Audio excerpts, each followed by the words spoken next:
नमस्कार, मैं हूं मृत्युंजय कुमार झा और हमारा खास शो क्या ट्विटर को टक्कर देगा कू, इसमें आपका स्वागत है। भारत में ट्विटर की बढ़ती मनमर्जियों के बीच लंबे वक्त से देश में इसके विकल्प की तलाश चल रही है। ये तलाश पूरी हुई या नहीं ये बताना तो मुश्किल है, लेकिन इन दिनों माइक्रो ब्लॉगिंग साइट कू ऐप लोगों की पसंद बना हुआ है। स्वदेशी कू पीएम मोदी का आत्मनिर्भर भारत ऐप इनोवेशन चैलेंज जीत चुका है और इसकी लोकप्रियता का आलम ऐसा है कि खुद पीएम मन की बात कार्यक्रम में इसकी तारीफ कर चुके हैं। पीयूष गोयल सहित केंद्र के कई मंत्री और बड़े नेताओं ने भी कू इस्तेमाल करना शुरू कर दिया है। आखिर कू में ऐसा क्या खास है जो लोग इसे ट्विटर का विकल्प बता रहे हैं? क्या कू ऐप भारत में ट्विटर को टक्कर दे पाएगा? और सबसे अहम सवाल ये कि क्या कू पर हमारी निजी जानकारियां सुरक्षित रहेंगी? आज इन्हीं मुद्दों पर हम करेंगे बात और आपको बताएंगे कि ये विकल्प क्या वाकई इतना मजबूत है कि ये ट्विटर को टक्कर दे पाएगा, इसकी क्या क्या बारीकियां हैं, क्या खासियत हैं, और इस पर हम डिटेल में बातचीत करेंगे। लेकिन उससे पहले देखिए ये खास रिपोर्ट।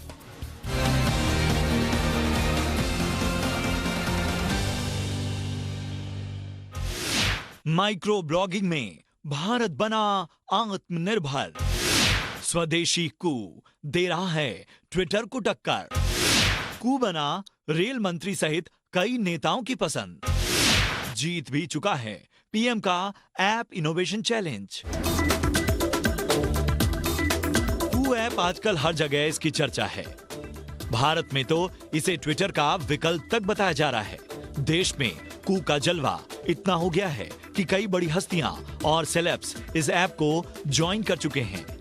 केंद्रीय मंत्री रविशंकर प्रसाद और रेल मंत्री पीयूष गोयल सहित कई नेता मंत्री भी कू क्लब में शामिल हो चुके हैं। इनके अलावा कई मंत्रालयों ने भी कू ऐप का इस्तेमाल शुरू कर दिया है।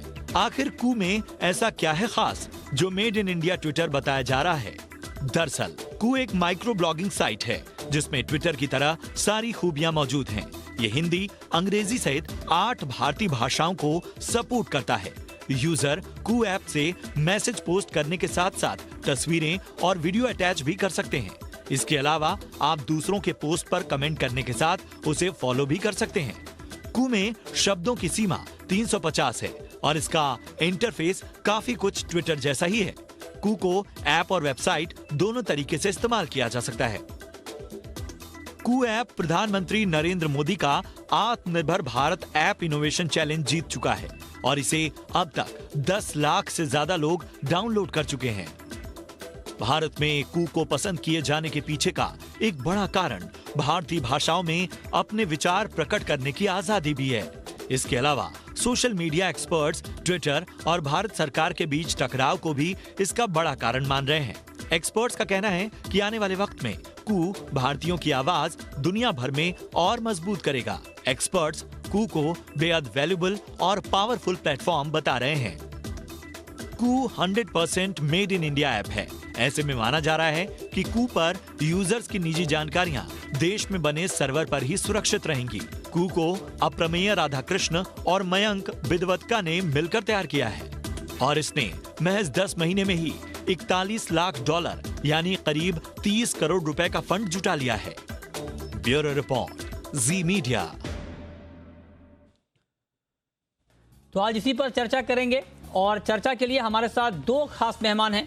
हमारे साथ हैं मयंक बिदावत्का, को फाउंडर कू के, साथ ही हमारे साथ अभिक दत्ता हैं, को फाउंडर हेनसन ग्रुप के। आप दोनों का बहुत बहुत स्वागत है इस खास चर्चा में। और मेरा सबसे पहला सवाल मयंक जी आपसे होगा, चूंकि आप को फाउंडर हैं कू के और इसकी बहुत तारीफ हो रही है और आप तो काफ़ी ज़्यादा सुर्खियों में है। आखिर ऐसा खास क्या है आपके इस ऐप में, कू में ऐसा क्या खास है जिससे लोग इस प्लेटफॉर्म पर आए इसकी खासियत को देखकर? जी, कू बनाया गया है क्योंकि हम जानते हैं कि जितनी भाषाएं हमारे देश में हैं की विविधता और किसी भी देश में नहीं है दुनिया में। सब देश एक भाषा वाले देश हैं। हमारे यहाँ 90% लोग अंग्रेजी में बात नहीं करते और उनको अपनी बात सबके सामने रखने में बहुत मुश्किल होती है ग्लोबल प्लेटफॉर्म्स पर।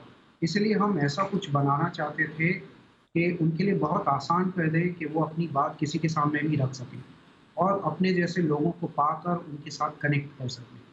तो कू बनाया गया है भारत के लिए, भारत में भारतीय लोगों अ, अ, के साथ। और अच्छा अ, अ, जी। कई सारी चीज़ें हैं जो ट्विटर में नहीं है मगर कू में है।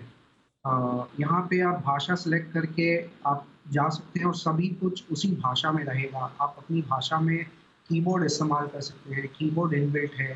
लोग आसानी से आप ढूँढ सकते हैं। तो ऐसी कई सारी चीज़ें हैं जो ट्विटर से थोड़ा अलग है। तो आप बोल सकते हैं कि हमने माइक्रो ब्लॉगिंग फॉर्मेट को इंडियनाइज़ कर दिया है। अच्छा, अच्छा। तो आप ये कह रहे हैं कि इसकी सबसे बड़ी ख़ासियत ये है कि ये अलग-अलग भारतीय भाषाओं में इस पर आप मतलब इसको आप इस्तेमाल कर सकते हैं, इस पर लिख सकते हैं और इसे आप ये कह रहे हैं कि एक भारतीय संस्करण है। आप इसे यूँ कह सकते हैं कि माइक्रो ब्लॉगिंग साइट ऐप का ये एक भारतीय संस्करण है। लेकिन मैं आपसे जानना चाहता हूँ मयंक जी और आपको बधाई इसलिए भी है क्योंकि आपने एक प्रयास तो किया कि हमारा एक स्वदेशी ऐप हो। लेकिन क्या क्योंकि आप माने चाहे ना माने लेकिन आपकी तुलना ट्विटर से की जा रही है और आपका मुकाबला ट्विटर से किया जा रहा है। तो क्या जो फीचर अभी आपने बताए हैं भारतीय भाषाओं वाला, क्या इन फीचर्स के दम पे आप ट्विटर को टक्कर दे पाएंगे? जी, ट्विटर क्या है, एक ग्लोबल प्लेटफ़ॉर्म है। तो अगर भारतीय लोगों को ग्लोबली लोगों के साथ कनेक्ट करना है, तो वो हम्म ट्विटर यूज़ कर सकते हम्म हैं। अगर जिस गहराई में हम प्रॉब्लम सॉल्व करेंगे भारतीय भाषाओं में, वो किसी और के लिए सॉल्व करना बहुत मुश्किल है। और अगर आप देखेंगे हमारे यहाँ करीबन 55 करोड़ लोग हैं इंटरनेट पे। ट्विटर का जो पेनिट्रेशन है वो बहुत कम है। हम्म ऐसा नहीं है कि हमारा बहुत ज़्यादा है, हम्म मगर हम जो सोच रहे हैं और हमने जैसे प्रोडक्ट बनाया है, उसका जैसे फ्रेमवर्क है, बहुत सारे लोगों को वो कैटर कर सकता है। और जिस तरह से हम अभी अ, हमारी पीली चिड़िया उड़ रही है, लगता है कि हम बहुत जल्द जो सपना देखा है वो पूरा होगा। अच्छा, ठीक है, ठीक है। अभिक दत्ता जी, अब मैं सर आपके पास आना चाहता हूं। आपसे मैं ये जानना चाहता हूं क्योंकि आप सोशल मीडिया के एक्सपर्ट हैं, आप बारीकियों को समझते हैं। आप जरा बताएं कि चूंकि ट्विटर एक ग्लोबल प्लेटफॉर्म बन चुका है और इसका एक ग्लोबल एक्सेप्टेंस है इस वक्त और इन्होंने जैसा कि मयंक जी ने कहा कि अलग अलग भारतीय भाषाओं में एक्सप्रेशन की सुविधा यहाँ पर आपको मिलेगी। आपको क्या लगता है, आपका अपना अनुभव या अपना अंदाजा क्या है, क्या ट्विटर के लिए चैलेंज बन पाएगा? भले ही थोड़ा वक्त लग जाए, क्या ट्विटर के लिए एक बड़ा चैलेंज बनेगा आने वाले वक्त में? देखिए, एक अंग्रेजी की एक कहावत है कि well begun is half done. तो उनको शुरुआत तो बहुत अच्छी मिली है। प्रधानमंत्री जी से भी एक्नॉलेजमेंट मिली है, गवर्नमेंट का भी एक पुश है आत्मनिर्भर भारत की तरफ। So they have got a very good start. उसके बाद ये तो हो गया एक्सटर्नल फैक्टर जो गवर्नमेंट की तरफ से मिला या जो आत्मनिर्भर भारत की तरफ से मिला। उसके बाद आपकी जो लॉन्ग टर्म सस्टेनेबिलिटी है वो डिपेंड करेगी फीचर सेट पे। तो जैसे मयंक ने बताया कि उनका सबसे बड़ा यूएसपी ये है कि आप रीजनल लैंग्वेजेस को ये सपोर्ट करते हैं। उसका मतलब ये हुआ कि पूरा भारत उनका पोटेंशियल कस्टमर बेस है। If everybody gets to internet, अगर सब लोग इंटरनेट पे आ जाते हैं तो वो पूरे भारत के लोग एक्सेस कर सकते हैं, क्योंकि पूरा भारत अंग्रेजी नहीं बोल पाता, अंग्रेजी पढ़ नहीं पाता। ठीक है। बट सारे लोग अपनी रीजनल लैंग्वेजेस में बोल सकते हैं, पढ़ सकते हैं। तो पूरा भारतवर्ष यानी कि 100 करोड़ से ऊपर की आबादी उनका पोटेंशियल कस्टमर बेस है। अच्छा, जो मेरे लिए एक बहुत बड़ा कू के लिए एडवांटेज है मेरे हिसाब से। अच्छा, अच्छा। तो आप कह रहे हैं कि अलग अलग भाषाओं में होना ये बड़ा एडवांटेज होगा कू के लिए। लेकिन मयंक जी, ये तो बात ठीक है कि आप जो भारत चूंकि एक बड़ा कस्टमर बेस भी है और उसको ध्यान में रखते हुए आपने ये डिज़ाइन किया है। लेकिन बहुत सारे लोग ट्विटर पर इसलिए हैं या ट्विटर पर का इस्तेमाल इसलिए करते हैं कि उनको ग्लोबल चीज़ों को ट्रैक करना होता है, ग्लोबल पर्सनैलिटीज़ को ट्रैक करना होता है। तो उनके लिए कोई विकल्प आप तैयार कर रहे हैं क्या? क्योंकि ये बात तो भारत के संदर्भ में आपकी बिल्कुल ठीक है, मैं मानता हूं कि आपने यहाँ पे एक नया आयाम दिया है अलग अलग लैंग्वेज में। लेकिन जब विदेशी प्लेटफॉर्म की बात होगी, अगर मान लीजिए मुझे बाइडेन को ट्रैक करना है या किसी और बड़े फिगर को ट्विटर के जरिए देखना है, समझना है कि वो क्या बोलते हैं, क्या लिखते हैं, उसके लिए कोई विकल्प आपके मन में चल रहा है या उसका समाधान कैसे होगा कू में? जी, अभी हम चाहते हैं कि हम भारत में बड़े हों।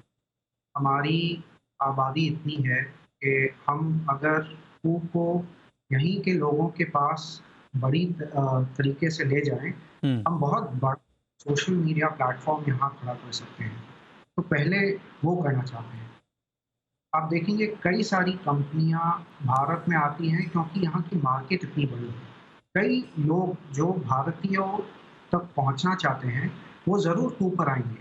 हम्म। चाहे वो ग्लोबल लीडर्स हों, ग्लोबल सेलिब्रिटीज़ हों, वो ज़रूर यहाँ आएँगे। आप अगर चाइना का इंटरनेट सिस्टम देखेंगे, वहाँ के प्रोडक्ट्स चाइना को कैटर करते हैं, मगर बहुत बड़े-बड़े प्लेटफ़ॉर्म्स हैं वो। हमारे देश में भी यही आत्मनिर्भरता हो सकती है और हम वही कोशिश कर रहे हैं। तो अच्छा। देखते हैं कैसे चलता है सब। नहीं नहीं नहीं नहीं, अब हम भी उम्मीद करते हैं कि अच्छा चले, आप और आगे बढ़ें और एक एक निश्चित तौर पर एक नया विकल्प मिले भारतीयों को उनकी भाषा में। इससे अच्छा और क्या हो सकता है। हम तो सिर्फ जो हमारे दर्शक हैं, जो उनके मन में सवाल हैं, वो हम आप तक पहुंचा रहे हैं, फीडबैक दे रहे हैं, ताकि आप लोगों के सवालों का जवाब दे पाएं।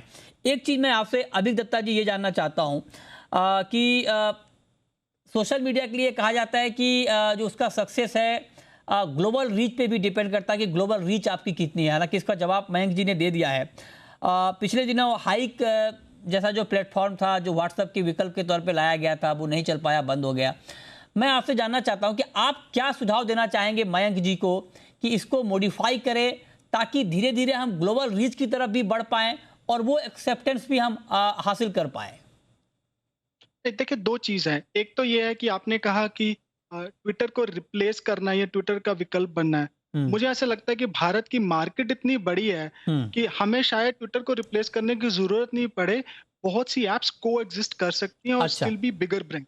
तो बहुत बड़े ब्रांड वो रह सकते हैं अगर वो कोएग्ज़िस्ट भी करते हैं। ऐसे बहुत सी एग्ज़ाम्पल्स हैं। नमक में आपके पास टाटा नमक और भी बहुत सारे हैं, जो कोएग्ज़िस्ट कर रहे हैं और अच्छा खासा रेवेन्यू ले रहे हैं। बट ये एक बहुत बड़ी हमारे लिए गर्व की बात होगी कि अगर अ, ये लोग अपने आप को ग्लोबलाइज करते हैं हम्म। और बाकी देशों में भी पेनिट्रेट करते हैं, तो मेरा तो ये सुझाव रहेगा कि अगर इंडिया में हम भारत में अच्छा कर पाते हैं, तो हम्म। ये लोग ज़रूर दूसरी मार्केट्स को भी देखें, क्योंकि अगर हमारे प्रोडक्ट्स भारत में चलते हैं, तो ये सक्सेस को बहुत आसानी से रेप्लिकेट किया जा सकता है, एटलीस्ट एशियन कंट्रीज़ में तो। ओके, ये आपने बहुत महत्वपूर्ण बात कही और अब तक की चर्चा में एक बात बिल्कुल क्लियर हो गई है, वो ये कि अलग अलग भारतीय भाषाओं में होना ये कू की सबसे बड़ी ताकत है।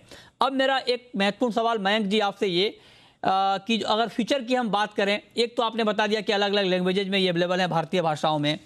कुछ जो एक्सपर्ट हैं हमारे सोशल मीडिया के, उनका ये कहना है कि जैसे न्यूज़लेटर, मोमेंट, मीडिया स्टूडियो, ये सारी चीज़ें आप कू पर कब तक लाएंगे या ला रहे हैं, पहली बात।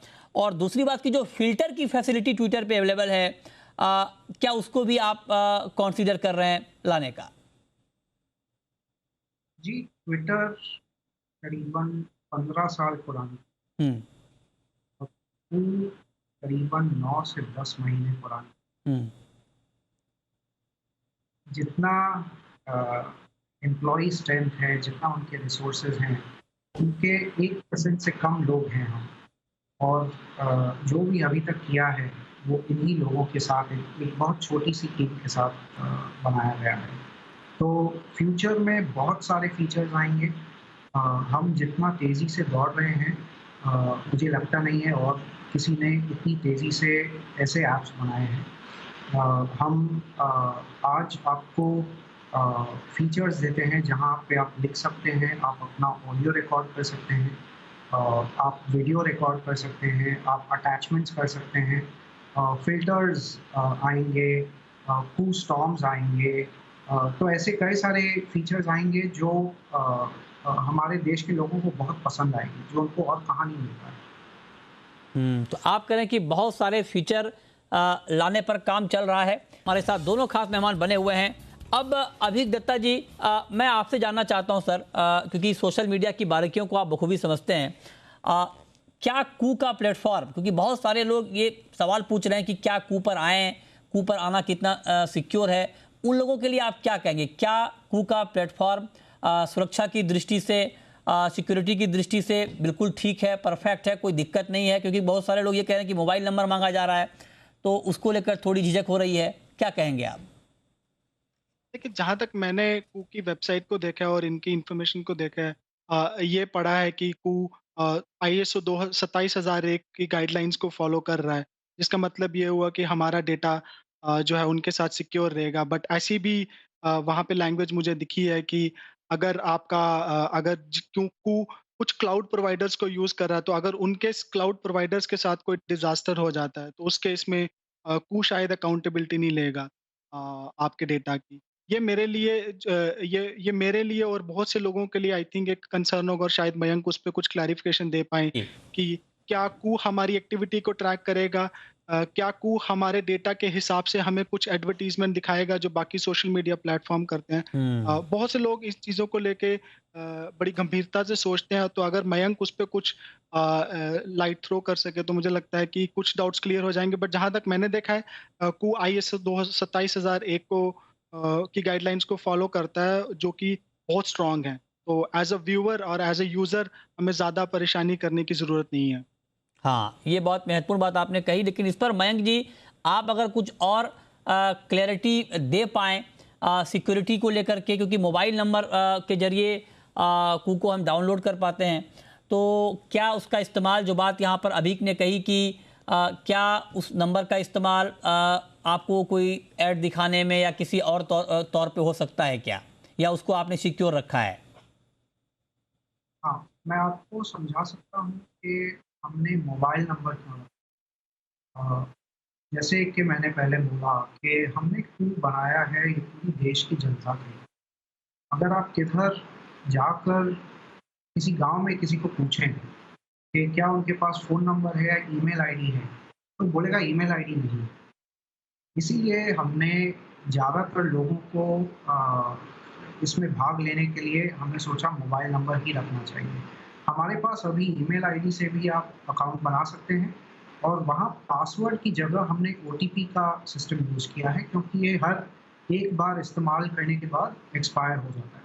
तो और बहुत सिक्योर है आपके पासवर्ड से। हमने सिक्योरिटी इस तरह रखी है कि बेस्ट स्टैंडर्ड्स फॉलो किए हैं। सिक्योरिटी एक बहुत ही वाइड सब्जेक्ट है, उसको हम और जांच करेंगे, और जितना और सिक्योर बना सकें हम बनाते रहेंगे, क्योंकि सिक्योरिटी ऐसा सब्जेक्ट है जहाँ पे हमेशा कई नई टेक्नोलॉजीज आती हैं, तो वो हम देखते रहेंगे कि क्या नया है मार्केट में, जो आपका डेटा जो चोरी करने वाला है उससे ज़्यादा हम एक एक कदम आगे रहें। ओके, तो आप ये भरोसा दे रहे हैं कि आपका डेटा बिल्कुल सुरक्षित है, उसमें कहीं से कोई दिक्कत नहीं आएगी। लेकिन अभिक दत्ता जी, अब मैं आपसे एक सवाल ये पूछ रहा हूँ कि जो नए यूज़र हैं और जो कू के प्लेटफॉर्म पर आना चाहते हैं, जब वो डाउनलोड करें तो उनको एक सोशल मीडिया एक्सपर्ट होने के नाते, एक टेक्नोक्रेट होने के नाते आप क्या सुझाव देंगे, क्या सावधानियां बरतें? क्योंकि एक नया ऐप है और इस प्लेटफॉर्म पर लोग आना भी चाहते हैं। 10 लाख लोगों ने अब तक इसको ज्वाइन किया है, और भी लोग आना चाहते हैं, तो उनके लिए क्या गाइडलाइन, क्या सावधानियां और क्या अलर्टनेस रखना ज़रूरी है जब इस प्लेटफॉर्म पर आए तो? ऐसे तो एज सच तो कुछ मैं कहूँगा नहीं, लेकिन आप ये ज़रूर ध्यान दें कि कू का नाम क्या है, उसका लोगो क्या है। बहुत सी बार ऐसा होता है कि एप्पल स्टोर पे या प्ले स्टोर पे उसके डुप्लीकेट ऐप्स भी आ जाते हैं, और वो आपका डेटा कलेक्ट करते हैं, दे कैन ड्यूप यू। तो वो ध्यान रखना है कि कू का नाम हम सही तरह से डाल रहे हैं, हम उसका लोगो चेक कर रहे हैं, हम नीचे देख रहे हैं कि कितने डाउनलोड्स हैं। वो सारे sanity checks as a user मैं कर सकता हूँ टू मेक श्योर कि मैं गलत ऐप नहीं डाउनलोड कर रहा हूँ। बट अगर आप सही ऐप डाउनलोड कर रहे हो, चूंकि ये भारतीय ऐप है, तो मुझे नहीं लगता फिर हमें घबराने की जरूरत है। बट उस पॉइंट तक जहां तक आप डाउनलोड कर रहे हो, आपको ये इंश्योर करना है कि आप सही ऐप डाउनलोड कर रहे हो। उनका लोगो ध्यान से देख लीजिए, ऐप का नाम KOO है, वही आप डाल रहे हैं। हो सकता है कोई उसको KOW बना दे और आपको लगे ये भी कू है, और आप उसे डाउनलोड कर रहे हैं, और फिर वो आपका डेटा चोरी कर ले या आपके कुछ इंफॉर्मेशन आपके मोबाइल से चोरी कर ले। ये बेसिक चीज़ें हैं जो हम एज ए यूज़र चेक कर सकते हैं। ठीक बात है। मयंक जी, कुछ टेक्निकल ग्लिचेज की खबरें भी आ रही हैं, हालांकि आमतौर पे ये कोई बड़ा मुद्दा नहीं है, शुरुआती दौर में इस तरह की दिक्कत आती है, उस पर आप क्या कहना चाहेंगे, कब तक रिजॉल्व हो जाएगा ये? ये रिजॉल्व हो चुका है। क्या है, हमने कभी सोचा नहीं था कि इतने लोग इतनी जल्दी आ जाएंगे, इतना प्यार मिलेगा। अ, हमने मैं सच कह रहा हूँ, हमने सोचा नहीं था कि ऐसा होगा। और उसके कारण बहुत लोड पड़ता है सिस्टम पर। तो आप बड़ी कंपनियां भी देखेंगे, जैसे फ्लिपकार्ट पे बिग बिलियन डे होता था, या ऐसे कई सारी कंपनीज हैं जहाँ पे सडनली बहुत ज़्यादा लोड हो जाता है। आईआरसीटीसी बहुत लोड हो जाता है तो सिस्टम स्लो हो जाता है, कभी कभी बंद करना पड़ता है। तो ऐसी कुछ है जो कुछ मिनटों के लिए हुई है हमारे साथ। आज बहुत सारी हस्तियां ज्वाइन कर रही हैं। ठीक बात है। अनुप जी आए हैं, कई मिनिस्टर लोग ज्वाइन कर रहे हैं। वो लोग सब अपने ट्विटर पे कह रहे हैं कि हम कू पर जा रहे हैं। ट्विटर पर कू टॉप ट्रेंडिंग है, तो बहुत सारे लोग कू के बारे में बात कर रहे हैं। इससे बहुत ज़्यादा लोड हो गया है। तो ये छोटी ही समय में, बहुत कम समय में हम ये सब सॉल्व कर रहे हैं। ये आपने बिल्कुल ठीक बात कही और हमारी शुभकामनाएं आपके साथ है कि आपका ये जो कू है वो और अच्छा करे और अच्छा रिस्पांस मिले। लेकिन एक चीज़ मयंक जी और कि ये कू नाम रखने का क्या क्या तर्क है और कहाँ से ये आइडिया आया कि कू रखा जाए? इसके पीछे क्या है सर, जरा कहानी कुछ बता पाएं अगर आप तो। जी, हम चाहते थे कि देखिए, अगर भारतीय भाषाओं में अगर आपको एक प्रोडक्ट बनाना है, कि सब लोग, चाहे वो तमिल हो या तेलुगु हो या हिंदी भाषा बात करते हैं, अंग्रेजी भाषा बात करते हैं, उनके लिए आसानी होनी चाहिए इस ऐप का नाम लेने में। और हम बहुत छोटे अक्षर का नाम रखना चाहते थे। तो हमने ये सोचा कि चिड़िया का लोगो होना चाहिए, क्योंकि चिड़िया एक मैसेंजर है कम्युनिकेशन का। इसलिए आप देखेंगे ट्विटर का भी लोगो चिड़िया है। क्यों है? क्योंकि यही है, ये एक लोगो रहता है, एक बात रहती है कि चिड़िया हमारी खबर लेके आई है। तो और कोयल की कूक रहती है, तो कूक की जगह हमको नाम पसंद आया कू, तो इसलिए कूक पड़ गया। जी, चलिए बहुत बहुत शुक्रिया मयंक जी आपका, अभिक दत्ता जी आपका। और मयंक जी आपको बहुत बहुत शुभकामनाएं। हमारी आपको है कि आपका ये कू जो प्लेटफॉर्म है, एक स्वदेशी प्लेटफॉर्म, आत्मनिर्भर प्लेटफॉर्म, ये और फले फूले। हम भी यही उम्मीद करते हैं कि ये ज़्यादा मजबूत हो, आने वाले वक्त में ज़्यादा लोग इस प्लेटफॉर्म पर आएँ। बहुत बहुत शुक्रिया सर आप दोनों का। तो फिलहाल इस खास शो में इतना ही।